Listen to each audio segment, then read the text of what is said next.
Hi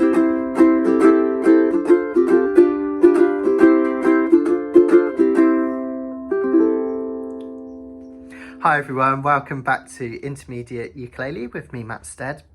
In today's video, we're going to have a look at minor 7th and 6th chords. These are really beautiful sounding chords that are going to add a really lovely layer of sophistication to your playing. They're used in everything from traditional jazz to modern pop, so loads and loads of usage. I'm going to explain what they are, how they're constructed, going to teach you how to play them and show you a couple of tricks which makes it really easy to remember them. Then we're going to put them to use in a classic jazz tune from the 1920s, I Got Rhythm.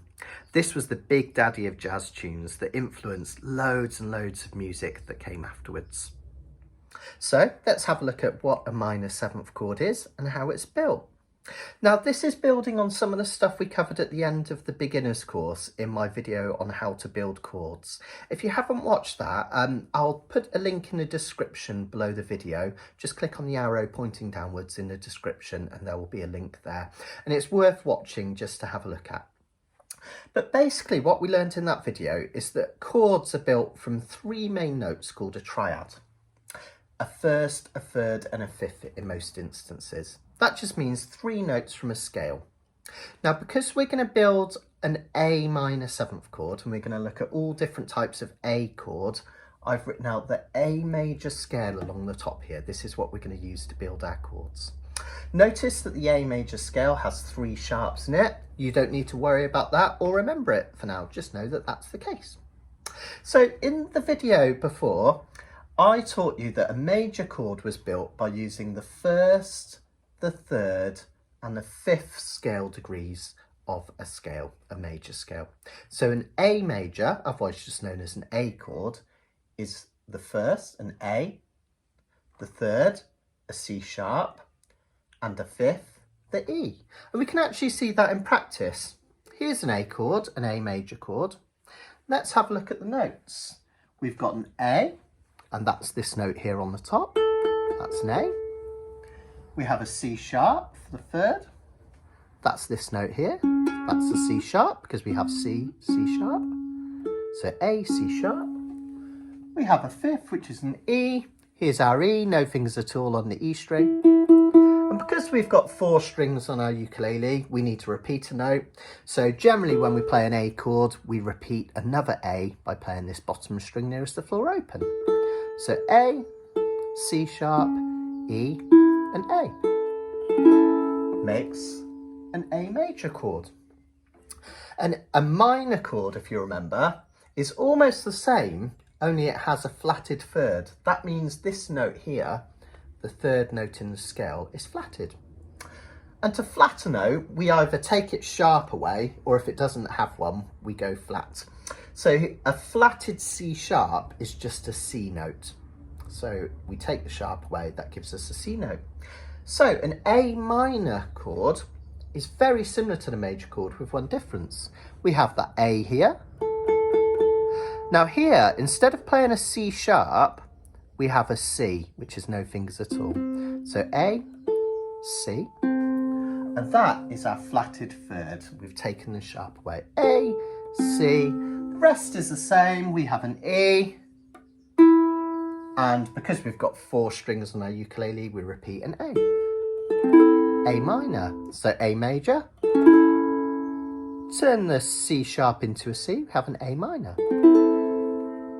A 7th chord. Well, a 7th chord is the same as a major chord, 1, 3, 5. Look, exactly the same, only we also have a flatted 7. So what's a flatted 7?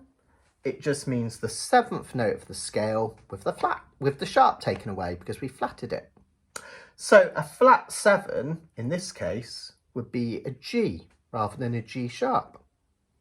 So a 7th chord is the same as a major chord, only we also need to stick a G in there.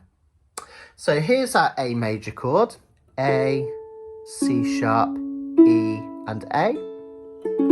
And we need to somehow add a G to that chord. And the easiest way of doing it is taking this finger away. So instead of playing A, we play G. That's a G. And there's our A7. We have an A here. That's the 1. We have a C sharp, which is here. We have an E, which is here. And we have a G, because we flatted the 7, which is here. Now, if all this is making your brain explode and you think, oh my goodness, don't worry, because when we get onto these things, you can just learn to play the shapes. I love the theory because it does make it really useful for arranging and understanding music and for working out how to play extended chords later on. So it's worth learning if you can, but don't panic if this is all a bit Greek at the moment. Let's have a look then at what a minor 7th chord is. So a minor 7th chord, as the name suggests, is basically a cross between a minor chord and a 7th chord. So we have the triad, the first 3 notes, first, flatted, third and fifth of a minor chord, right? That is the same as that, okay? So we have the basis of a minor chord, and then we have the bit that makes a 7th chord tagged onto the end. So a minor 7th chord, the reason it sounds so much more sophisticated than other chords when you play it, is that it consists of 4 notes, which makes it more rich than these 3-note chords. That's what makes it so lovely. So we have a first, a flatted third, a fifth, and this flat 7. So here's the bit that makes all that brain melty bit worthwhile. A minor 7th chord, as we just found out, is only one difference from a minor chord, 1 note difference, but it's also only 1 finger different, because all we need to do is take our A minor, which we know is this old chestnut, right? In fact, generally we would use our 2nd finger, good practice. And we need to take that minor chord and we need to add this flatted 7. And we learn that that flat 7 is this 7th note flatted. So instead of a G sharp, we need a G, right? So to turn an A minor into an A minor 7, we just have to add a G note. And what's the easiest way to add a G note into this chord is quite simply take this A away so that it becomes a G. So an A minor chord, an A minor 7th chord, only 1 finger difference, no fingers at all, and only 1 note difference. So we have the first, now because we've replaced this A up here, it's okay because we still have an A down here, don't we? Okay, so we have an A, we still have this flatted third, which is a C, because we flattened this one, so it's not a C sharp, it's a C, so we have a C. We still have this fifth, which is this E, and the flat 7 is a G. Play all those together. So to change an A minor into an A minor 7, all we need to do is take away this finger. And there's our A minor 7. So let's give our brains a rest and let's have a look at playing these chords. We're going to look at one more minor 7th chord. I'm not going to go into all the theory behind this, but I'm going to show you how it's still just 1 note difference from the minor chord that we already know. So we've learnt that this is A minor and this is A minor 7. Let's have a look at another chord which is in the song I Got Rhythm, and that's a D minor 7. Now, if I showed you a D minor 7 right from the off, in fact, I'll put it on the screen, it looks quite complex, right? There's 4 notes and there's loads of fingers and it looks quite tricky and really difficult. And it is in a way. But remember, a minor 7th chord is only 1 note different from a minor chord that we already know. So let's have a look at this good old D minor, which we used in the beginner's course, which from nose to toes is 2, 2, 1, 0. Just like that, like an F chord, but with our finger there. There's our D minor chord. Now, if we want to add the flatted 7 in D, I don't want to go into the details of that, but it would be a C note. And all I want you to know that the difference between a D minor and a D minor 7 is 1 note, and it's adding your little finger here, your pinky, to this C note, the 3rd fret of the A string, and that creates a D minor 7. So D minor, D minor 7. And doesn't it sound just one note difference? It does add a layer of richness to it, which is really lovely. So let's put those chords to use. Let's have a look at that beautiful old jazz tune, I Got Rhythm. We're going to look at the main section, and it has 4 chords, 2 of them being minor 7s, so you get loads of practice. The first chord is dead simple, and that's a C chord, bog standard one. But I want you to notice something. I'm using my little finger. I won't explain why for now, but I'll show you in just a second why we're going to do that. But try using your pinky or your little finger here to play that C chord. Next up, we have A minor 7. We're just going to strum these 2 down strums on each, by the way. So 2 down strums on C. And A minor 7, easy peasy, right? It's like an A minor, but with that finger removed, so no fingers at all. It's a lot of people's favourite chord to play on ukulele because it's the easiest, right? No fingers at all. So 2 of those, A minor 7. Then we come to our tricky chord, D minor 7. But remember our trick. If you know a D minor, just put your fingers in a D minor position, and then we just need to add this little finger down here to the 3rd fret of the A string. D minor 7. Isn't that a lovely sounding chord? Then we have a G7, and notice we can pivot on this index finger, take these off, these 2 come back down here, and we have a G7. And that's our 4 chords. When we put them in a row, we have C, A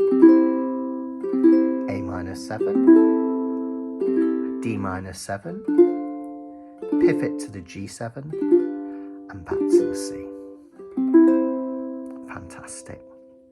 Now, part of the reason that I teach this song when learning these minor 7 chords is the fact that it has some parts in it which make it really easy to help you change between these chords. There's some little tricks that I can show you.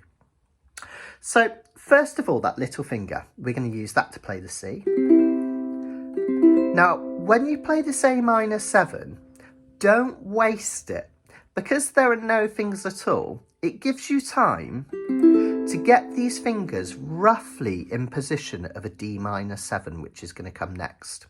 So rather than just kind of playing it and then suddenly having to put all those fingers down for the D minor 7, I use that A minor 7 to give me time to prepare my fingers so that they're roughly in position that when that D minor 7 comes, I can press them down for the chord. Now that's also the reason I was getting you to use your pinky or your little finger to play the C, because if we play that C and we take it away but we keep it just above the string, it's roughly in the position of where we need it to then put down this D minor 7, okay, and then we can pivot to this G7. And then it's also free after this G7 to play the next C around the second time round as well, which is really, really helpful. Now, if you struggle on that D minor 7, even with coming from the A minor 7 and having time, a lot of people will. Don't sweat it. It's a new chord. There's 4 fingers involved. It's really tricky. So just don't sweat it. But a couple of things that can help you. 2 different ways to build it. Some people prefer to put a D minor down first because that's the chord they already know, and then add their little finger. So that's one way of getting to it quite quickly rather than all fingers down in one time. D minor first, then add your little finger. Or the other thing that you can do, which is the way that I like to do it, is put your little finger down first and then just finger a D minor on the top. And that should help you massively when you're changing to that D minor 7 chord. And of course, don't forget all those little tips and tricks that I've taught you so far. 45-degree angle with the uke, resting on your lap, strap if it helps. Notice that when I construct these chords, that I have that lovely circle, just the fingertips on the strings. With this D minor 7, because there's a lot of fingers involved, isn't there? If I even slightly flap my fingers like this, it's not going to sound nice. Notice as I lift them up until I get just the tips on the strings. I have a nice clean sounding chord as I flatten them down. So just those tips, just in the space between the frets, and you'll get a nice clean sounding D minor 7 chord. Might take some practice, don't panic if it takes a little while to get it right. Remembering we're just on our journey with this course, you've got the whole of the rest of your life to perfect this stuff. Take your time and don't panic. So let's put that all together. We're just going to keep those 4 chords going round and round slowly. I'm going to go way below tempo, so it might sound a bit strange when I start singing, but we can increase the tempo later on. Remember, 2 down strums on each chord. I'm just going to use a gentle thumb strum on each chord for now because I think it sounds really nice. Let's give it a go. So we're going to do 2 C's, little finger, fingers off for A minor 7, get that D minor 7 ready before it comes, and press down and pivot for G7, C little finger, off A minor 7, D minor 7, pivot for G7, C, off, get ready, lovely, G7. I got rhythm,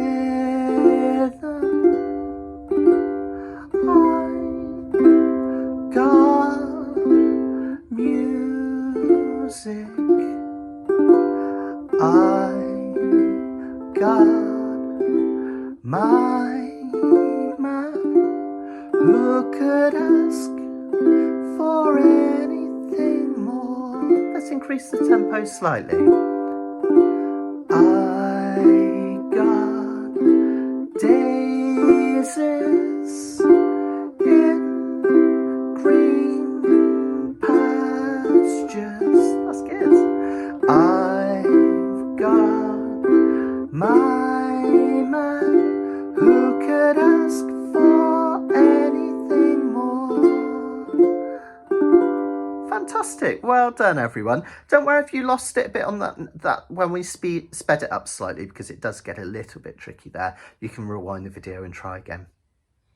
So let's have a look at those 6th chords I promised and how they're built and constructed. Now, believe it or not, they're actually even easier, I think, to think about than a minor 7th chord. They're another form of major chord. In fact, the only difference between a major chord and a 6th chord is we also add the 6th note of the scale in a 6th chord. It's that simple. So an F major, just a normal F, is the 1st, the 3rd and the 5th of a scale. Now, because I'm building types of F chord, an F major and an F6, I've written out the F major scale now. And the F major chord is built from playing the 1st, the 3rd and the 5th notes of that F major scale. And we can see it written out here. Here's our F chord. I've done it on the, there's a picture on the screen as well to make it clear. Okay, here's our F chord. And over here, I've drawn out the notes that we're playing when we finger that F chord. We have an F here, this one here, and that's the 1st. We have an A here, and we also have it here because we've got 4 strings on the uke, 3 notes. We have to repeat one, so we repeat an A. So we have an A here, and we have an A down here open. A and A. And then we also have this C, which is the 5th note, and you can see that that's our one here, which is open. So F, A and C make an F chord, an F major. Now, to turn a major into a 6th chord, all we do is we add the 6th note of the scale. And quite simply, we just look up here, the 6th note in F is D. So we just need to add a D note to our chord to turn an F into an F6. So how do we add a D note into our chord? Well, if you remember our video on scales, we learnt that this note here on your ukulele shows how useful scales can be sometimes, is a D note. So now, notice I've added this D note in here. So we've taken this F here, and we've added this finger in here, 2nd fret of the C string. But we have a problem. Can you see what our problem is? We've cancelled out this C. We no longer have a C note being played on that string, which is a shame. It's a shame not to have that note in there. We've got an F, we've got an A, in fact we've got 2 of those, we've got a D, but we've got no C. So let's put that C back in the chord. So we changed the shape slightly. We're going to play this C here. That means now we've got rid of another note, haven't we? This A up here. But that doesn't matter because we have an A here already. So this is an F6 chord. Now, the sharp-minded of you might have spotted something about this chord. Does it look familiar? Yep, it's exactly the same as the D minor 7 I just taught you. An F6 chord is exactly the same as a D minor 7. I'll explain why at the end of the video. Let's do one more just really quickly. Let's have a look at C6 chord. So, we know that a C major chord is the 1st, the 3rd and the 5th of a scale. Now, because we're doing types of C chord, I've written out the C major scale. Now, you don't need to know all these scales off by heart. That will come much later on if you do want to learn them. You can always Google them if you're not sure. There are lots of books and resources available with these scales written out. And I'm giving them to you when we talk about them anyway. So don't worry if you don't know all these scales yet. They're there to help you. So a C major chord is a C, an E and a G. The 1st, the 3rd and the 5th note of a scale. And we play that like this on the ukulele, don't we? There's like an old C major, C note, E note, G note. And because we've got 3 notes but 4 strings on the ukulele, we need to repeat one, so we play another C here. Well, if we want to play a C6, it's exactly the same thing, but we also add the 6th note of the scale, an A. So a C6, the reason it sounds slightly more sophisticated and rich is because rather than 3 different notes, it has 4 different notes, which makes it just sound a bit more rich sounding. So how do we get this A into this chord? Well, we need to add an A, and the easiest way to add an A on the ukulele here in this chord is to take this C out and quite simply play this string open, which gives us the A. Now, the reason we take that note out, this one here, and turn it into an A, is because we already have a C. So to change a C into a C6, just 1 finger difference. G, C, E, A. Here we are, G, C, E, A. We've got the 1st, the 3rd, the 5th and the 6th, all by playing no fingers at all. Now, sharp-minded, sharp-witted, sharp-eyed amongst you might spot something. This chord is a C6. I just taught it you by a different name, an A minor 7. All will be revealed at the end of the video, but for now, let's use it. So let's put that to use then. We're going to put that together in I Got Rhythm. So that F6 that I was teaching you a moment ago, it's just going to appear above me in just a second. We're going to put that at the end of each verse. So what we're going to do is we're going to play our initial progression through 3 times. Okay.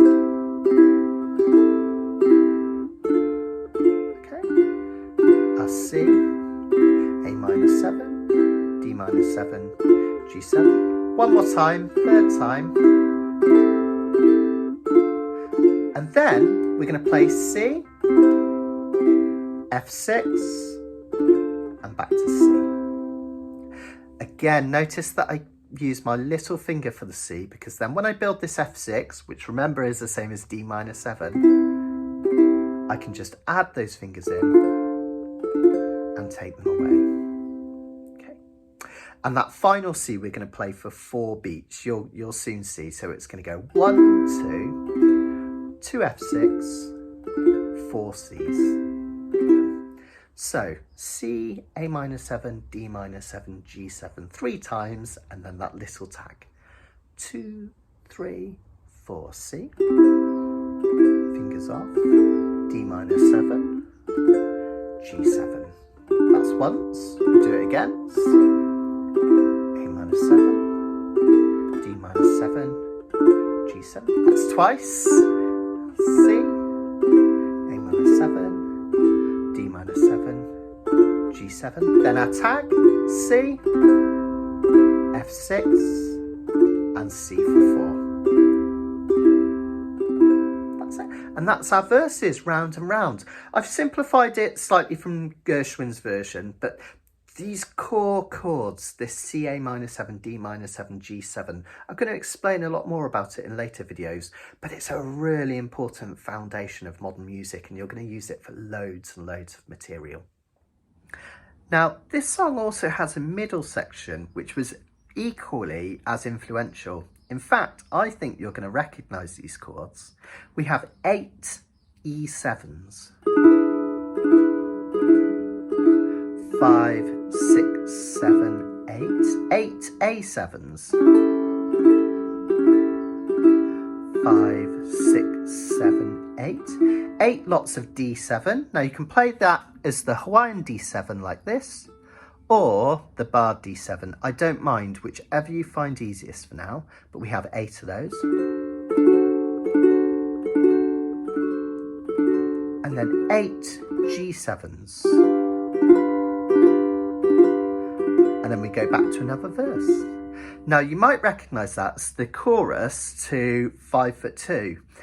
5 foot 2, eyes of blue, covered with fur, diamond rings and all those things.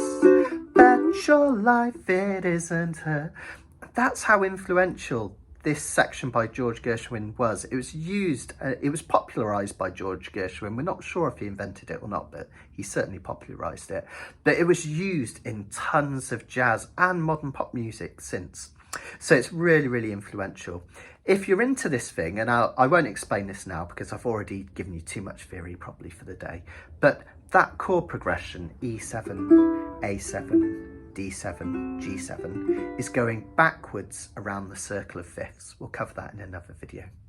But let's just try that all together. 2, 3, 4, E7, 5, 6, 7, and 8, A7, 5, 6, 7, 8, D7, 5, 6, 7, 8, G7, 5, 6, 7, 8. Well done. So let's try a playthrough of the whole song. We're going to have 2 verses, so the first bit I taught you twice. 1 B section, that's the bit with the E7, A7, D7, G7, and then we're going to have another verse. Now, of course, with the original, it just goes round and round, so there are many, many more verses, all doing the same thing.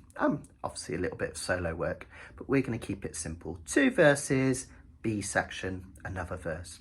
All the chord boxes will be up on the screen, but I'll also give you the chord progression in the middle of the screen as well, so you can follow it so you know which chord is going to come next without having to panic. Let's give it a go. We're going to start with C after 4. 1, 2, 3, 4. I got rhythm. I got music. I got my man. Who could ask for anything more? Let me go again. I got daisies in green pastures. I've got my man. Who could ask for anything more? Here's the B section. Old man, trouble. I don't mind him. You won't find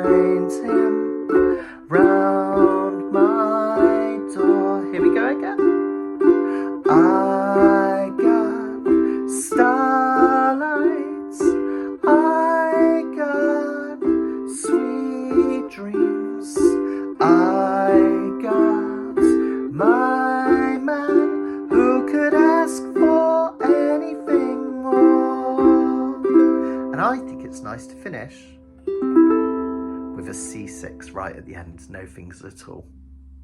Well done everyone. I went super quickly through that, but don't worry, you can practice each section plenty of times round until you feel ready to join in. So just take your time, start slow, and build up your confidence as you go. And then when you feel confident enough, join in with the song. So let's address that weird thing that happened. We have two chords with exactly the same shape, but two different names. A C6, no fingers at all, is also an A minor 7, no fingers at all. Both the same shape, but completely different names. It all comes down to the parent chord beneath it, where the chord was built from. Think of a C6 as an altered C chord. It's like we've done something to the C chord to make it different. So when we play a C6, remember we add the 6th note from the key of C. Don't worry if you don't remember that, I'm just telling you now. So a C6 is a C chord with the 6th note from C added, which means we need to add an A. So we take the C chord and we add this A here by not playing this C. So we take our finger off and we play the strings open. So here's C. Take away the C and turn it into an A, gives us C6. With A minor 7, we've kind of done a similar thing, haven't we? But we've come from an A minor chord. We've played an A minor chord like this. And to turn an A minor into an A minor 7, we need to add the flatted 7th from the scale. Don't worry too much about that, but just know that we need to add a G. And the way to add a G to this chord is by taking away this A note here, this one here, and replacing it with an open G string. So A minor 7, C, C6, A minor 7. So why do we call it two different things? It's just a way of describing the underlying chord, where it came from. And that's really, really important, particularly if you're playing with other people. So for instance, if you're playing with a bass guitarist will often play a root note, the note that the chord is based on, whilst you're playing a chord. And if you're playing a C6, the bassist, if he's playing a root note, will play a C because it came from a C chord. If we're playing an A minor 7 and the bassist wants to play the root note, they will play an A because it comes from an A chord. So it influences what they play, and that's really important. And it's just important to get it right as well. The other thing is, because these chords are related, if an A minor 7 is in a song, I could play an A minor chord and it would still sound okay. I couldn't play a C chord because it's a completely different type of chord. It's not a minor chord. If I was playing a C6 in a song and I wanted to switch it out, I could play a C chord in its place, but I couldn't play an A minor in its place because that's a minor chord. So it's really important we call these chords by their proper name, but just realise there are loads of these chords that will come up in ukulele music, where you'll have two of the same thing, but different names. Now really take your time to understand that. You might need to rewind the video and watch it a few times. When I was getting really into jazz theory, I used to watch YouTube videos and I'd watch the same one again and again and again. I'd rewind it. Sometimes the second or third time you watch something, it will just click. And don't stress about it. All this stuff is here to empower you. You can play ukulele brilliantly without it, but it helps you to write and arrange and understand music if you can get it. And also see it as a positive thing. Knowing that a D minor 7 chord is the same as an F6 chord, actually you can see it as a positive. You can have two chords for the price of one. If you know that shape, you know two chords. If you know this is C6 and A minor 7, that's really useful. It's two chords for the price of one. And I use that quite often. Sometimes if I'm playing a piece and say an F6 comes up and I think, oh, I can't quite remember how to play that. But I do remember a D minor 7 and I remember they're the same thing. I can find the chord. It becomes really, really useful as you start to learn these. There's actually a relationship between minor 7 and 6 chords. It's all to do with something called a relative minor. So notice that C6 and A minor 7, which are the same, are above each other in the circle of fifths, and the F6 and a D minor 7, they're related as well. But I'm not going to go into that right now because I've given you enough theory and it will drive you up the wall if we do any more for now. But just know we're going to look into the rules that govern this later, and all the mist will clear and it will become a lot clearer, I absolutely promise.